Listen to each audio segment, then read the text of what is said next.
Kumusta mga kaibigan? Sana ay okay kayo riyan. So, this is our third vlog and the first two is about foundation on why am I doing this in search for peace and freedom. So, this vlog pertains to tackle questions about who am I or who are you and understanding self, no? Kilalanin natin yung sarili natin kasi it will help us more and find peace and freedom kapag alam na natin ang sarili natin. And of course, first step is we have to be honest, no? We need to do some self-reflection that being honest is hindi natin i-deny kung ano man yung some uh, limitations that we have, no? And also, hindi rin natin i-claim yung trait na hindi naman talaga tayo. Like for me, sabi ko nga, I'm an introvert.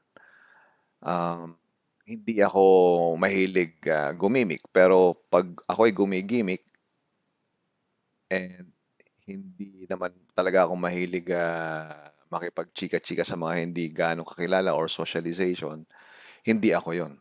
So that is me being not really me. So in the context, dapat I need to acknowledge who I am. 'Di ba? Kung ano talaga. Para malaman ko and makita ko what will make me feel peace and give me freedom. So, parang ano lang yan man. Let's just say, para mga discussions about if there is a problem, i-acknowledge natin na merong problem. Kasi,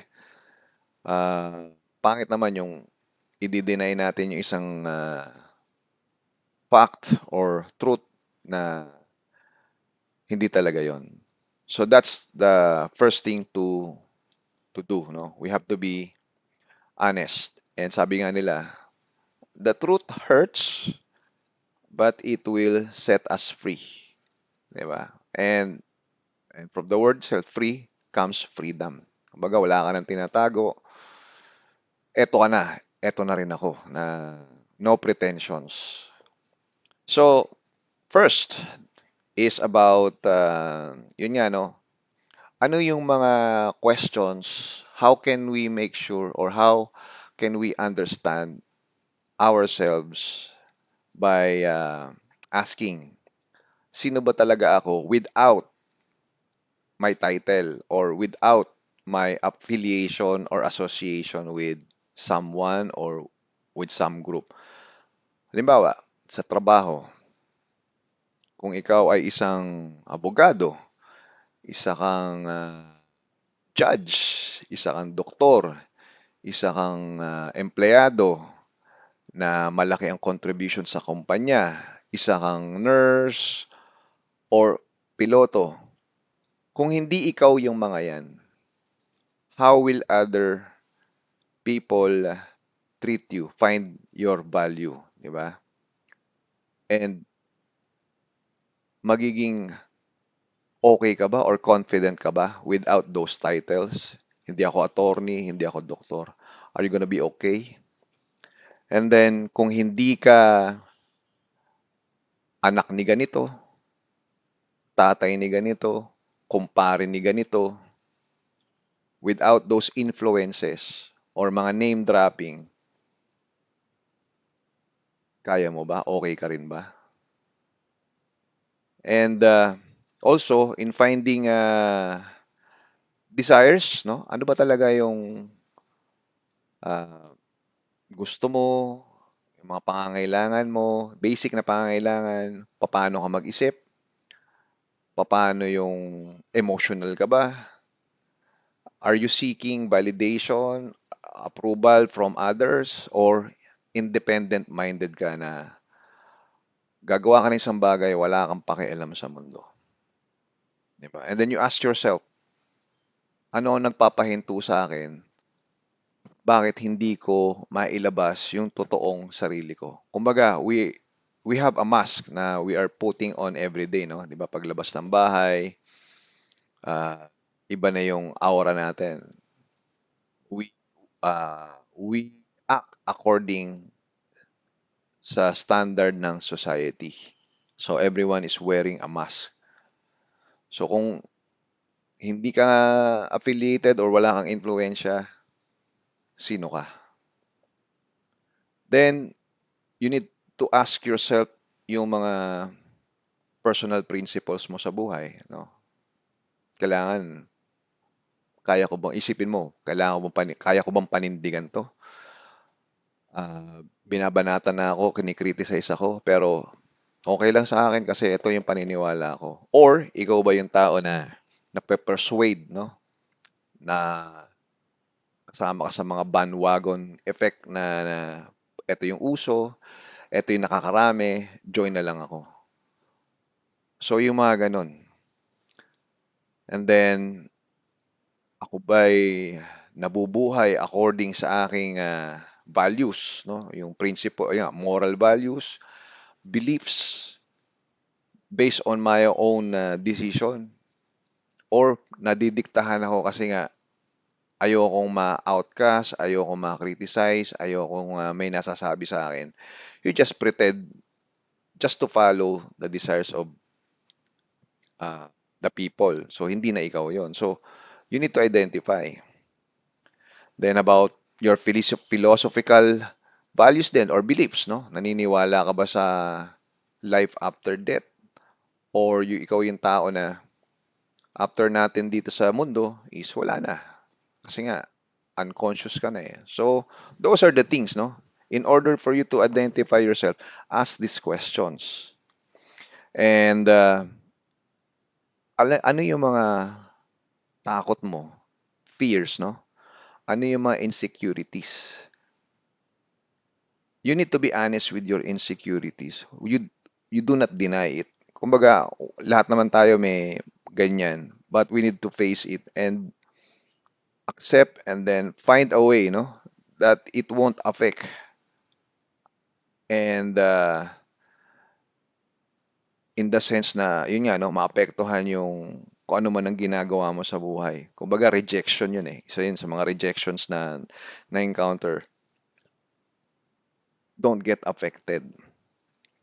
Then also, ano ba yung mga naging past obstacles mo sa buhay?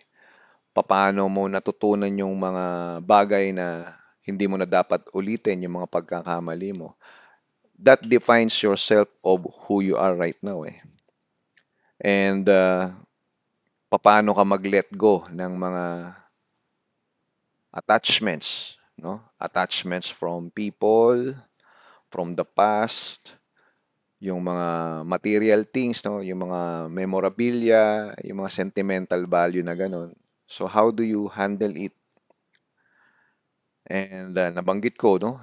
Are you an introvert or extrovert? So you need to think about it, di ba?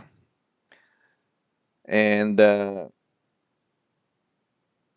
ano-ano yung mga yung beliefs, no, na namana natin sa magulang natin, sa society, kultura na ginagawa natin. Pero sa tingin mo is parang it doesn't make any sense. Pero ginagawa mo pa rin. Kumbaga parang napipilitan ka kasi yun nga eh, nalilito ka. Nalilito ako kasi kailangan kong gawin to dahil na due to peer pressure, no? Sila okay sa kanila eh, pero sa akin hindi. Or should I make a stand na hindi eh, parang may mali. Ayoko nang gawin yan kasi hindi ako naniniwala sa ganyang ah, kultura or gawi, no? Kasi nga it's against my belief and my logic.